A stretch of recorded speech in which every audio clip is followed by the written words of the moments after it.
BRS నాయకులు రాజ్యాంగ విరుద్ధంగా వ్యవహరించి వ్యక్తిగత గోప్యతను హరించారని తమ సంభాషణలు బహిరంగం చేసి చివరకు సాధించింది ఏమిటని షాద్నగర్ బీజేపీ నేత రాష్ట్ర కార్యవర్గ సభ్యులు పాలమూరు విష్ణువర్ధన్ రెడ్డి సంచలన వ్యాఖ్యలు చేశారు. బీఆర్ఎస్ నాయకుల పాత్ర ఉంటేనే అక్కడ నంబర్ నోట్ అయి టైపింగ్ అవుతుంది అని అక్కడ వాళ్ళు చెప్పడం జరిగింది. కార్మిక హక్కుల భంగాన్ని కలిగినప్పుడు స్టేషన్ కాదు ఇది, హైకోర్టు సుప్రీంకోర్టు రిట్ తీసుకుంటుంది డైరెక్ట్. ఎందుకంటే this is the fundamental right. రాజ్యాంగం ఏర్పడిందే ఈ హక్కుల కోసం. రాజ్యాంగం ఏర్పడింది వేరే వాటి కోసం కాదు, మనకు ఎన్నికల కోసం రాజ్యాంగం ఏర్పడలే. ఈ 6 ప్రాథమిక హక్కులను కాపాడనీకి ఉన్నది రాజ్యాంగం. రాజ్యాంగం ఏమి ఇచ్చిందంటే ఈ 6 ప్రాథమిక హక్కుల భంగం కలిగితే డైరెక్ట్ హైకోర్టులను రిట్ వేయచ్చు, మీరు సుప్రీంకోర్టులను రిట్ వేయచ్చు. నేను రిట్ వేస్తున్నా హైకోర్టులో ఇంప్లీడ్ అవుతున్నాయి కేసులో. ఈ షాద్నగర్ నియోజకవర్గం ప్రజల తరపున వేస్తున్నా నేను అప్పుడున్న ప్రభుత్వం మీద. ఇప్పుడు విచారణ చేయమని వేస్తున్నాం. ఎందుకు వేస్తున్నాము? నా కోసం కాదు, నాతో మాట్లాడిన 50,000 మంది ప్రజలు ఎవరైతే ఉన్నారో వాళ్ళందరూ గోప్యతను విధారించారు. వాళ్ళందరి తరపున నేను రిట్ వేస్తున్నా. నెంబర్లు వచ్చినాయి. నా నెంబర్ ఏం కంటిన్యూ టైపింగ్ అయింది, మా డ్రైవర్ది 3 రోజులు టైపింగ్ అయింది, ఒక్కరోజు మా మిస్సెస్ ఫుల్ టైపింగ్ అయింది. నాది మాత్రం కంటిన్యూ టైపింగ్ అయింది. వేరే వాళ్ళ వచ్చినాయి నేను చెప్పలేదు. ఇంకా ఒకవేళ వచ్చుంటే ఇప్పటికల్లా ఫోన్ వస్తుండే సార్ అని చేసిర్రు, నా స్టేట్మెంట్ రికార్డ్ చేసిర్రు. ప్రతిపక్ష నాయకుల మీద టైపింగ్ చేస్తే, జర్నలిస్టుల మీద టైపింగ్ చేస్తే, డాక్టర్ల మీద టైపింగ్ చేస్తే, లాయర్ల మీద చేస్తే ఏం సాధించాలనుకున్నారు? ఎందుకంటే రాజుల కాలంలో ఉండే గూఢచారులు ఎవరంటే వారెడ్డి. ఇక్కడ రాజ్యాంగానికి నువ్వు పిలిచి ఇచ్చిన విలువైంది. ఒక ఆఫీసర్ డ్యూటీ చేస్తాడు, అది నేను చెప్పిన డ్యూటీ చేస్తాడు. ఆఫీసర్కి ఏముంటుందండి? ఖచ్చితంగా ప్రభుత్వం అధినేత చెప్తే తప్ప చేసే అవకాశం అయితే లేదు. 100% వాళ్ళ పాత్ర వస్తుందని అయితే బయటపడుతుంది. ఎందుకంటే నాదేమో ఒక నియోజకవర్గానికి సంబంధించిన విషయం, రాష్ట్రానికి సంబంధించిన నాయకులది. ఇంకా ముఖ్యంగా వాళ్ళ పార్టీలో ఉన్న నంబర్ 1, 2, 3 ట్యాపింగ్ చేసిరు. మీరు మళ్ళీ నోట్ చేసుకోండి నేను చెప్పిన పాయింట్. నేను నిన్న పోయిన అక్కడ విచారణలో జరుగుతున్న మాటల్లో పేర్లు చెప్పాను. వాళ్ళ పార్టీలో నంబర్ 2, 3 ప్లేస్లో ఉన్న నాయకుడు కూడా ట్యాపింగ్ చేశారు. నేను ఇంకొకటి అడుగుతున్నా, మీ పార్టీలో ఉన్న నాయకులే ట్యాపింగ్ చేసి, మీ కార్యకర్తలే ట్యాపింగ్ చేసి అసలు ఏం సాధించదలుచుకున్నారు? విశ్వాసంతో నడవాలి. ఎన్నిక కానీ ఒక రాజకీయ నాయకుని యొక్క పరిణామము కార్యకర్తల ద్వారా కానీ పార్టీలో కానీ ఒక విశ్వాసంతో నడవాలి. భార్యాభర్త రిలేషన్ ఎట్లుంటుందో ఒక కార్యకర్తకి నాయకుడికి అంత మంచి సత్సంబంధం లేదు. ప్రజల మద్దతే ఉంది. నన్ను ఇంకా బలగిన పరిస్థితి నాకు వచ్చే ఓట్లు షిఫ్ట్ అయితే ఉద్దేశం వాళ్ళకు ఉండొచ్చు. తర్వాత నాయకుడు స్థానిక నాయకుడు పేర్లు వద్దులేక కానీ నాయకుడు స్థానిక నాయకుడే మీ పార్టీకి చెందిన వాడేనా? కాదు. XYZ. ఈ ట్యాపింగ్ వ్యవహారం ఇప్పటివరకు కేవలం అధికారుల పాత్రనే బయటకు వచ్చింది.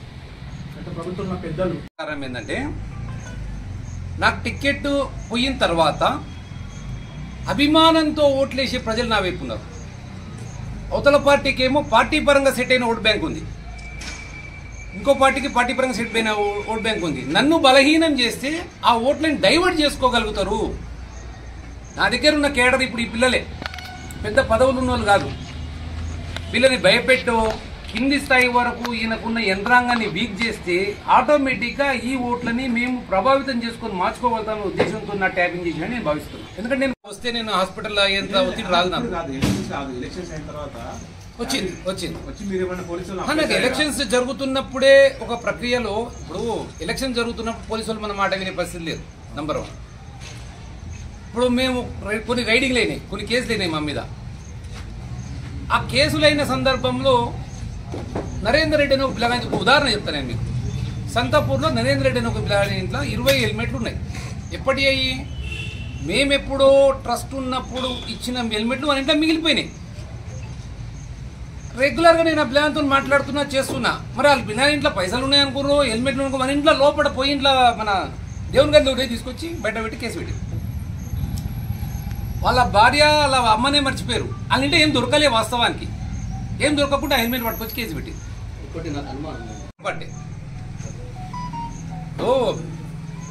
అప్పుడున్న SIB చీఫ్ ప్రభాకర్ రావు గారు క్లియర్గా ఇప్పుడు నేను నిన్న పోయినప్పుడు అక్కడ ఉన్న ఏసీపీ గారిని అడిగితే ఎవరు చేసింది సార్ అంటే ఖచ్చితంగా అప్పుడున్న టీఆర్ఎస్ పార్టీ వాళ్ళే చేసిరు అని ఆయన పేరుతో సహా ఉటంకించడం జరిగింది.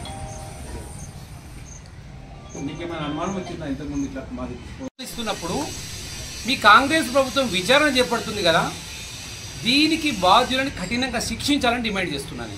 మా కోసం కాదు, ఇది ప్రజల యొక్క స్వేచ్ఛ కోసం. ఇది రానున్న రోజుల్లో ఇంకెవరు కూడా పాత్రికేయులు కానీ మాలాంటోళ్ళే కానీ ఫోన్లు ట్యాపింగ్ చేసి వాళ్ళ వ్యక్తిగత గోప్యతకు భంగం కలిగించవద్దు. ఈ పౌరుల ప్రాథమిక హక్కులకి భంగం కలిగించకూడదు. అది చూడాలంటే అట్లా చేయాలంటే భయపడేటట్టుగా శిక్షించాలి. ఒకవేళ అట్లా శిక్షించకపోతే ఇప్పుడున్న అధికార పార్టీ అప్పుడున్న పార్టీకి ఒప్పందం కూర్చుకొని లోపాయికారిగా ఒప్పందం కూర్చుకుందని భావించాలి. ప్రజలకి ధన్యవాదాలు చెప్పాల్సింది ఏంటంటే పాత్రికేయ మిత్రులకు కానీ ఇంత రాజ్యహింస, ఇంత రాజ్యం యొక్క ఒత్తిడి ఉన్నా నాకు టికెట్ రాకున్నా ఓ 32,000 ఓట్లు, నీ ఓట్లలో సగం ఓట్లు అయితే నేను తెచ్చుకున్నా కదా. మీరు అనుకుంటుండొచ్చు మాకు ఎన్ని ఓట్లు వచ్చినాయి, లేకుంటే విజయము నైతికంగా పాలమూరు విష్ణువర్ధన్ రెడ్డిదే, విజయము నైతికంగా సింహందే, సింగిల్గా ఉంచగలిగారు మీరు. కానీ ప్రజలు తోడై ఇవాళ నైతికంగా విజయం సాధించేట్టు చేశారు. మేము ఈ సందర్భంగా ఇప్పుడున్న కాంగ్రెస్ పార్టీని డిమాండ్ చేసేది ఏంటంటే 600 మంది సాక్షులను పిలిచారు మీరు. 600 మంది సాక్షుల్లో దాదాపు 500 మంది అటెండ్ అవుతున్నారు. వాళ్ళందరూ కూడా ఓపెన్గా స్టేట్మెంట్ ఇస్తున్నారు వివరాలతో. నాకున్న 8 కేసుల వివరాలు, ఏ రోజుల్లో ఏ కేసులు అయినాయి, ఏమేమి రైడింగ్లు అయినాయి, ఏమేమి గుంజుకొని పోయారు, ఏమేమి తీసుకుపోయారు అని అది ఇక్కడ చెప్పకపోయినా అక్కడ పోలీసుల ముందు అన్నీ చెప్పడం జరిగింది. అంటే వాళ్ళ మీద కక్ష సాధించాలనే కదా. ఇది నియంతృత్వం పోకడా కాదా? ఒక్కసారి ఆత్మవిమర్శ చేసుకోవాలి. ఒక గుండె మీద చేసుకుని స్వేచ్ఛగా బతికే హక్కు ఎప్పుడైతే డాక్టర్ బాబాసాహెబ్ అంబేద్కర్ అందరికీ ప్రసాదించిండో దాన్ని గుంజుకుంటారు కదా మీరు. దాన్ని గుంజుకొని ఎంజాయ్ చేసారు కదా రాజ్యాన్ని. దాని పర్యవసానాలు ఇట్లే ఉంటాయి. మొన్న 70,000 వస్తే రేపు పొద్దున 7,000 కూడా రావు. పద్ధతి మార్చుకోవాలి. ఇప్పటికైనా ఆ థాట్ ప్రాసెస్ అంటే మెదడులో ఉన్న ఆలోచన ప్రక్రియ తీసేసుకుంటే తప్ప ముందుకు పోరు అనేది నా అభిప్రాయం. నేను మాట్లాడిన 50,000 మంది యొక్క గోప్యతను మీరు హరించారు. నా ఒక్కరిని కాదు మీరు హరించింది హక్కు.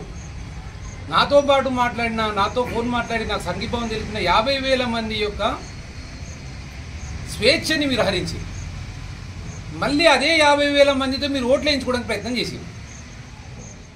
అంటే ఎంత మోసపూరితమైన వైఖరి ఇది. ప్రజలకి ఈ విషయం తెలిసిన తర్వాత వాళ్ళ హక్కులని వాళ్ళ మెదడులోకి మీరు పోగలిగేంత నియంతృత్వంలో పోకడలకు మీరు పోయిన తర్వాత ప్రజలు ఏమనుకుంటారు, రానున్న రోజుల్లో మన గురించి ప్రజలు ఏమనుకుంటారు అనేది కూడా కొంత ఆలోచించాలి. వాళ్ళు నేను బాధాకరంగా చెప్తున్నా. కేవలం నేను నా భార్యతోనో నేను మా అమ్మ నాయనతోనో మాట్లాడే విషయాల గురించి మాట్లాడతలేదు. ఎందుకంటే అందరికీ సంసారం ఉంటుంది. ఆయన కొత్తగా ఏం చేసేది లేదు, నేను వేరే కొత్తగా పాతగా చేసేది లేదు. కానీ మిగతా ప్రజల యొక్క గోప్యత గురించి మాట్లాడుతున్నాను. సామాన్యమైన ఓటర్ల గోప్యత గురించి మాట్లాడుతున్నాను. ఇంకా ఎంతమంది మీద ట్యాపింగ్ చేసింది మీరు? నేను పేర్లు, ఎందుకంటే ఎంక్వైరీలో ఇంకా పేర్లు తెలియలేదు సార్. మేము అడగడం జరిగింది సార్, మరి మీరు డైరెక్ట్ రాష్ట్ర ప్రభుత్వం చేయించిందా, ఇక్కడ ఉన్న వాళ్ళు ఎవరైనా ప్రోద్బలం ఉందంటే అక్కడ ఉన్న వాళ్ళ దగ్గర నుంచి ఫీడ్బ్యాక్ తీసుకొని ఎవరిది ట్యాపింగ్ చేయాల్సి వస్తుంది అని చెప్పి తీసుకొని చేసి ఉంటారు. అది కూడా ముందు ఫ్యూచర్లో అవి కూడా వస్తాయి విచారణలో. ముఖ్యంగా వాళ్ళ లీడర్ చెప్పినట్టు పొట్టుని పొడుగోడు కొట్టిండు, పొడుగొని పోషమ్మ కొట్టింది.